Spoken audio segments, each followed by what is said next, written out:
Hey y'all, what's up?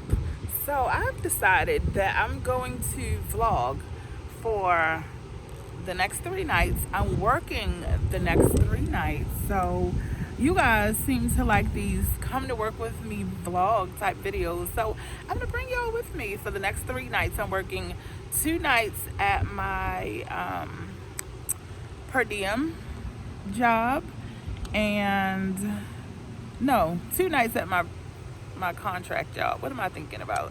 And then I'm working 1 night at my per diem on Friday night. So I'm gonna take y'all with me for the next couple days so y'all can see this crazy lifestyle of a night shift nurse.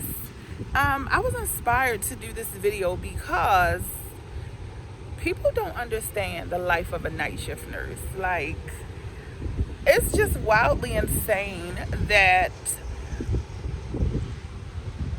we go through all of these changes working night shifts, and I probably can show you better than I can tell you, but it's a hectic lifestyle. So just to give you some perspective, I was off the last 2 nights, so I lived a regular life. I slept at regular times. Well, I was up late last night working, but I slept normally, woke up normally, and I woke up at about 8 o'clock this morning. And now I gotta force myself to take a nap. It is about 1:30. Can you see that? So it's about almost 1:30, but I have to go in here, make dinner so that I don't have to spend money on outside food and I don't make poor food choices. So I'm gonna go in here, make dinner. I need to put away some laundry because I can't stand my bedroom anymore. I'm gonna put some new sheets on my bed so I can take a good nap. My goal is to be in the bed by 2:30, and I'm just gonna take a 2-hour nap from 2:30 to 5:30. I gotta take my boyfriend his keys again. Last time I did one of these, I had his keys. What is that about?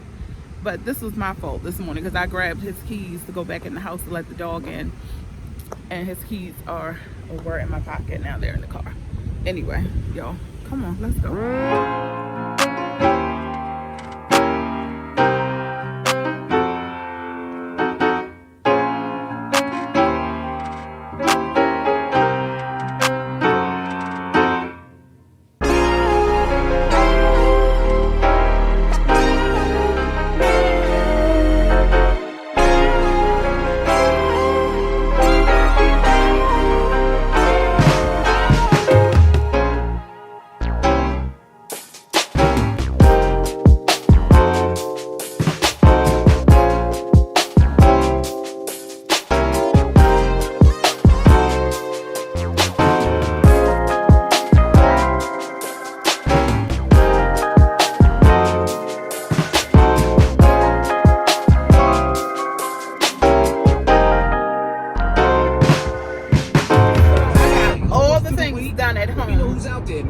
But of course, y'all know I didn't get a nap. What's new? Like, that's the story of my life, especially my first night on after I've been off. That's just how it is. So I'm driving to work. Let me be safe, but I'll see y'all when I get there. So we're here, just getting ready to log into the computer. One of the things I do when I first get here is I assign my whole team of patients to myself so that when I'm charting, I can only see my patients. So let's do that.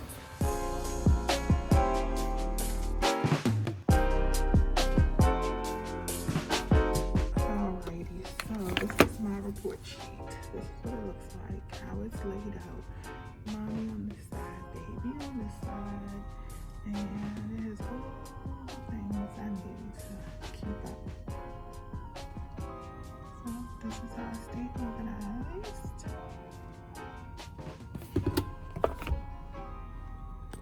So I personally like to anticipate my patients' needs, meaning I like to meet their needs before they ask for it. So I'm gonna pull my pain meds for my patients, go around on them, see what they need, do my assessments on my mommies and babies, get that stuff out of the way early. It's 20 minutes to 8. I like to get that stuff done early in my shift to let my patients rest, and so I get everything done just in case I get an admission. I have 3 couplets, 3 moms, 3 babies, and I haven't looked to see how busy it is on labor and delivery. So, you know, it's possible that I could get an admission. I like to get my admissions earlier than later. Nobody likes to get change or shift admissions. But let me go ahead and pull my meds and go see all my patients, and I'll be back. The medications that we give are pretty standard on postpartum.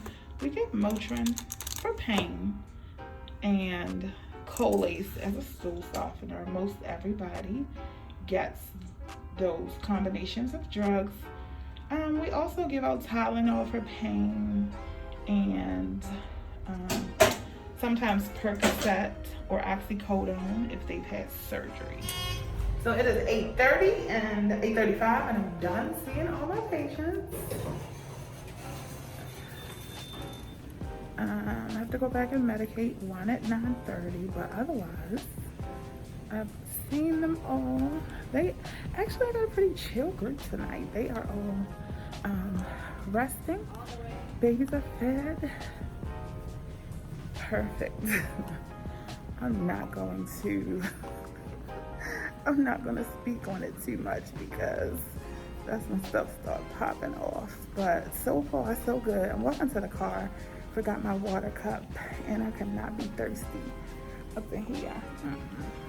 So we'll go get my water and wait and see if I get an admission. I really don't want one, but it is what it is. It's part of the deal. So if I get an admission, I'd rather just get one earlier than later. Get my cup, fill up on some water, and then what's next? My next set of assessments is not until midnight. My moms are tired tonight, and they may want to send their babies to the nursery, which is always fine by me, because then they can get good rest. So that's where we are. All right, so I guess I can give y'all a little quick rundown at glare. Hold on. See if I can get the glare out of there. I guess that's a little okay. So for our vaginal deliveries, for the first 24 hours, we do Q4 vitals and belly checks. We also do Q4 vitals on babies for the first 24 hours. Then day 2, everybody is Q8.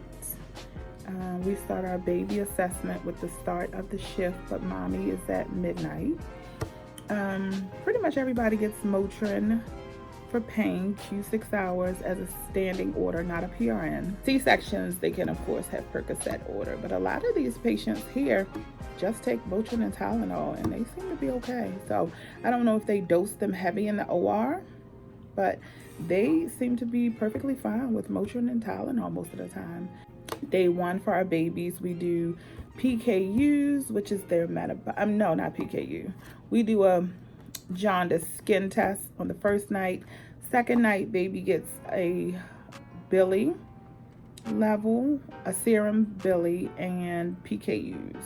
That's for everybody across the board. So first night, transcutaneous Billy, and then second night, serum Billy, PKU. So this is all nursing care. Trying to think what else we do. Oh, we do weights on the baby every night. So at midnight on the first night, well, all weights happen at midnight, but because we do the serum Billy and the PKU the second night, which can't be done until like 1:30 because that's when the lab label prints, which is crazy to me, but whatever. So that's when we do that. And I think that's about it as far as like nursing care. And then of course you're assessing your patient's emotional status and just meeting any other needs they have. If they need water, juice, sandwich box, those are the things we do. So in a nutshell, that is what I do every day when I come to work. Not that exciting, but it's okay.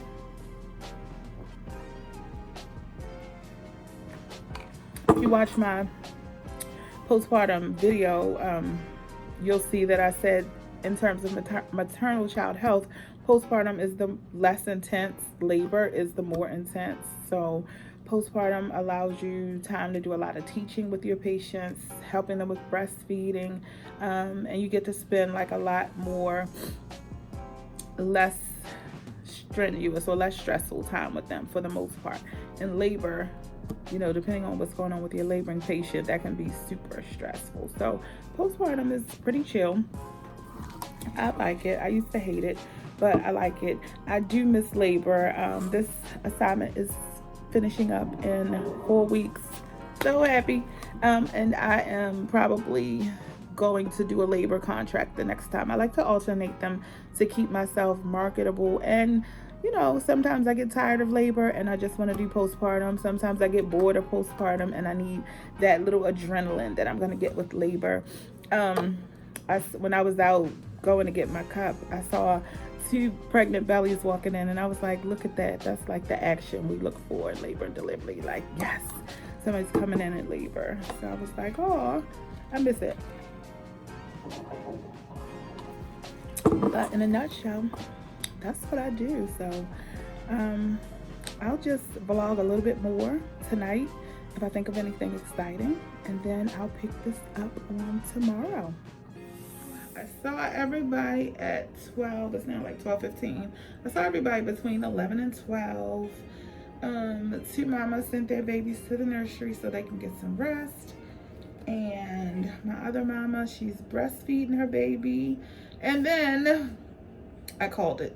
I'm waiting for an admission, so I don't think the patient has delivered yet. So she probably won't be on this unit until, let's say, if she delivers at 1, they normally bring them within 2 hours. So she may be here around 3 or 4, just at that crucial hour where I'll be like, oh God, I'm struggling to stay awake. But I'll show you guys the room. It's not set up yet, but I'll show you the room once it's set up, and I'm about to go eat.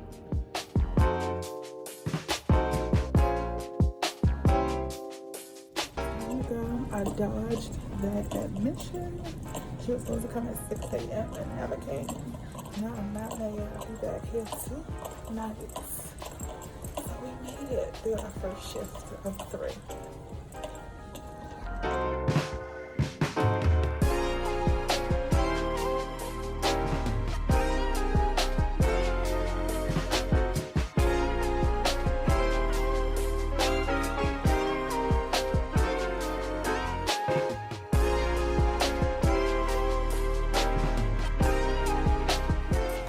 Hey y'all, what's up? I know this is a terrible angle, but I'm trying to find a way to prop us up. So this is shift 2 of 3 of the week. I'm here. I didn't vlog anything earlier because I basically just worked out and slept. And so it is about 10:30. I have, again, 3 couplets. I have, what do I have tonight? All vaginal deliveries. So 3 rooms, all vaginal deliveries. Nothing complicated, just routine stuff. Feeds, pees, and poops for the babies. Medicating and teaching mamas how to take care of themselves. I did have a mommy meltdown earlier and I felt so bad for my patient. She's tired. And so what I recommended is that she get some rest tonight. And so this hospital has a nursery where parents can send their babies and get some rest, which I think is amazing because as new parents, they need rest. Like, I know that we are offering family-centered care. Get that out of there. Where, you know, we want our moms and babies to bond, which I think is 1000% the goal. But new parents need rest because sometimes they are working hard trying to breastfeed and bond with the baby and take everything in, and it's stressful. So my recommendation, our plan for tonight is rest. And you should always be making a plan for your patient when you start your shift so that the patient knows how things are going to flow. So that's part of our plan, rest. And she was so grateful. I just felt so bad for her. She broke down in tears. Oh my God. Like, I haven't had a baby in 20, no, it's not 27, 19 years. And I still remember the first night that I came home from the hospital with my son. I was like, what just happened? Like, my children are 8 years apart. So it was a shock to my system to have a new baby again. I breastfed my son. I didn't breastfeed my daughter. So I was trying to breastfeed him, trying to keep up with the demands of that, trying to just give myself some grace, and also parenting my daughter who needed me at that time. It was a lot. So I know I really sympathize and empathize with my mommies because it's hard. Like, people, I always have this running joke with my parents where I tell them, you know how you watch a baby story and they make everything look so amazing. The mom comes in, she labors beautifully, they have the perfect baby, the baby breastfeeds so well. So I tell my patients, what you're experiencing now is what happens during the commercial break. Like, they don't show you all the breakdowns and the struggles that come along with being a new parent, especially when it's your first baby. And it's hard. So basically just hanging out tonight, doing the same thing I did last night. Let me look at labor and delivery and see what they got going on. Holy moly, this is a baby factory. There's a lot of people on this board. So one patient, oh, she looks like she already delivered, and I don't see my name, which doesn't mean anything. My name could jump up there anytime, and the charge nurse could call and say, hey, got a patient. Normally I would have known if I was getting an admission because this patient looks like she delivered. And the charge nurses here are pretty good about giving you the heads up that this person is at 10. Get ready for the admission. But I don't see my name here, so yeah. And the other people, everybody else is in pretty early labor. So again, fingers crossed that we don't get a ton of admissions tonight, because my last night of the week here, I like it to be a chill night. But you can never predict it because babies come when they want, and it could be a whole bunch of babies or it could be no babies. But just looking at what I see here, it doesn't look like we're going to get a ton of admissions overnight. Day shift tomorrow will, but it doesn't look like we will. So I might finish this vlog up here because I don't have anything else exciting going on. Tomorrow I'm working at my per diem job, so I'll be able to like give you guys the compare and contrast of how things are done here versus my other job, so you can see that different hospitals have a different flow, different policies in place for, you know, how we do nursing care. But other than that, I think J2 is done. So I will see y'all probably tomorrow. If anything exciting happens, I will definitely jump on and tell you about it. But yeah, I'll probably see y'all tomorrow. Y'all, so here I'm just wrapping up my charting for my shift. I had a busy night as always. I worked at my per diem on this third shift, and I started my shift with one NICU mom, 2 mother baby couplets, and then probably about 2 a.m. I got another mom baby couplet, a C-section mom. So I was very busy. I did not have the opportunity to sit down and kind of record the way that I thought I was going to be able to.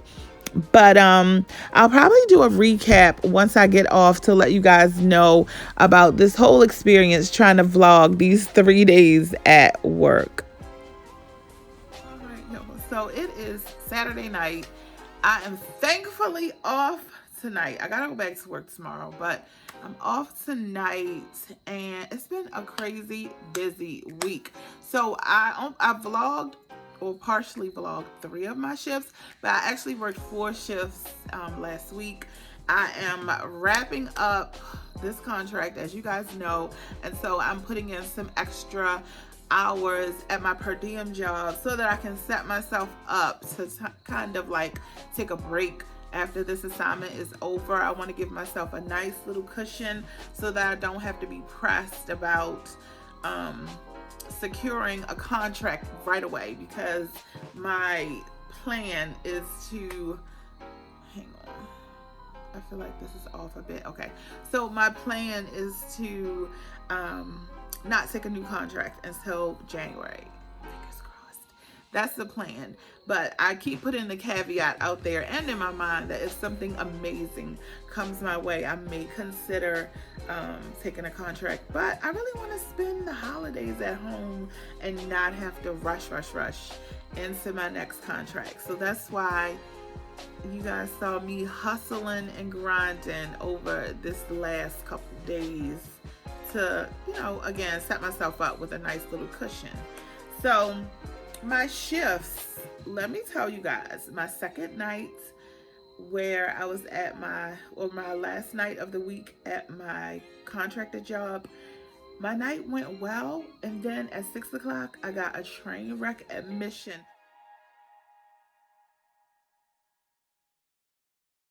Mad as hell that I'm just leaving here. I only got 12 shifts left, but they gonna make sure I go out with a bang. I'm so ooh, I was about to say a bad word. I'm so y'all pray for me. Your good sister's mad. I be trying not to hold on to stuff that I don't have no control of, and getting a damn train wreck admission at 6:15 this morning. I don't have no control over that. I didn't leave work until like 8 o'clock that morning. I'm normally out the door by 7:10. So I ended up staying over almost an hour because I got this train wreck admission. And that's one of the things about nursing, is that, especially in the area where I work in, because babies come whenever and however, you never know what's going to happen. So I ended up staying over to chart and make sure my patient was settled in. And then, was I off that night? I feel like I was off that night. No, I wasn't off that night, because that was yesterday morning. What am I talking about? So then I slept for a little bit, missed my personal training session, which I'm going to make up tomorrow. And I worked at my per diem last night, which was busy. I was like, man, normally I'm not as busy. So really what I wanted to show you guys, which I didn't get to show you while I was at my per diem job, was the difference between how things are done in terms of like nursing care. And when I say nursing care, I'm including the support staff that we have. So at my per diem job, we do have techs that help out with a lot of the things like the blood draws on babies, vital signs, weights on babies, all those things the tech handles, which I think is such a better system, because we as nurses need to spend our time doing the things that nurses do: assessments, teaching, medicating, all those things. And so having that support staff is great. And I love working with my nursing techs, because they help us out a lot and they are part of the team, and it's great to just have that person that's going to be able to help you lighten that load a lot, because it is a lot for you to do. It's a lot for you to do total care on 10 patients. Like, it's just, that is a breeding ground for burnout, and I could not work like that all the time. Like, it just would drive me absolutely crazy. So it's nice to have that contrast when I go to my per diem job and we have that support staff. And I always try to treat my techs kindly, because you know there's this thing between nurses and techs, and make no mistake about it, before I was a nurse I was a tech. Like, I've done everything in healthcare. I've been a medical assistant, a phlebotomist, a nursing tech, a home health aide. Like, I've done all of the things. So I never look at it like, oh, I'm the nurse, you're my tech, I'm going to tell you what to do, blah, blah, blah. I never do that. I value the support staff we have for that reason. It is hard out here to do all of these things by yourself. Like, being a one-man show, that's a no-bueno. I feel like that, again, I feel like that is just a very slow road or a quick road to burnout. So that was basically my life over the last 3 crazy shifts. Another thing, I typically don't do 3 in a row. Now, I know a lot of nurses are like, give me all 3 of my shifts in a row so I can bam, bam, bam, get them out the way. No, I like to work 1 shift on, a day off, then 2, or either 2, a day off, and then my last one. I don't like to do 3 in a row. I need a day to recover. Even if it's just 1 day, I need a day to recover. Like, when you work those 3 shifts in a row, especially if you're working night shift, you are literally working, eating, sleep, repeat. Work, eat, sleep, repeat. Work, eat, sleep, repeat. And it's not like you're getting good sleep. Like, nothing is restful about that. I need a day to recover. So I like to do 2, 1, 2 on, off 1, 1 on 1, and then give me another couple days off. That's what I like to do. So drop down in the comments. Let me know, what kind of shift do you prefer? Do you like to stack your shifts back to back, or do you want to have a break in between? I feel like I used to like to stack my shifts, and I became burned out of that. So give me a break. Alrighty, I thank you guys for watching. Please like, share, subscribe, engage with me in the comments. Let me know what other videos you might like to see on the Know It All Nurse channel. Next video is going to be another sort of kind of request from a subscriber, not a subscriber, but a request from someone on Instagram, where the question was asked, how do you stay sane as a new nurse during COVID? So I'm going to talk about that in my next video. So stay tuned for that. All right, guys. I will catch y'all on the next one. Don't forget to hit that subscribe and notification bell so you never miss a video from the Know It All Nurse channel. Peace out.